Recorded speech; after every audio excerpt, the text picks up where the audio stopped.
C'est l'heure du journal de l'Afrique. Soyez les bienvenus sur France 24. À la une ce soir, les pays de l'AES qui quittent la CPI. C'est sans surprise que le Niger, le Mali et le Burkina Faso ont annoncé lundi leur retrait de la Cour pénale internationale. Ces pays gouvernés par des militaires qualifient l'instance d'instrument de répression néocoloniale. Mais ce retrait ne sera pas effectif avant un an. Émilie Boyle. On en vient au référendum constitutionnel en Guinée. Le taux de participation a dépassé les 91% sur plus de 80% des bureaux de vote dépouillés.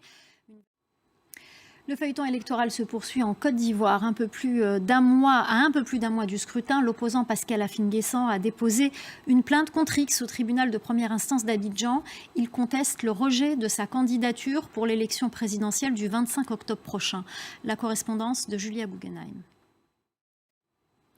La commission électorale ougandaise a autorisé mardi le président Yoweri Museveni à se présenter à une nouvelle élection présidentielle prévue au début de l'année prochaine.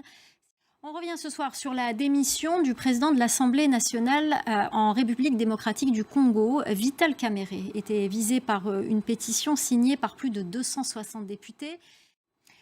Le Maroc modifie les conditions d'entrée sur son territoire en vue de la Coupe d'Afrique des Nations. Le pays instaure la mise en place d'une autorisation électronique de voyage.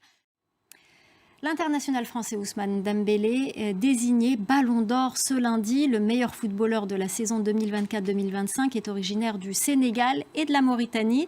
Cette consécration a rendu fiers les Sénégalais. Avant de se quitter, on vous emmène au Malawi pour parler d'un autre sport, l'escalade.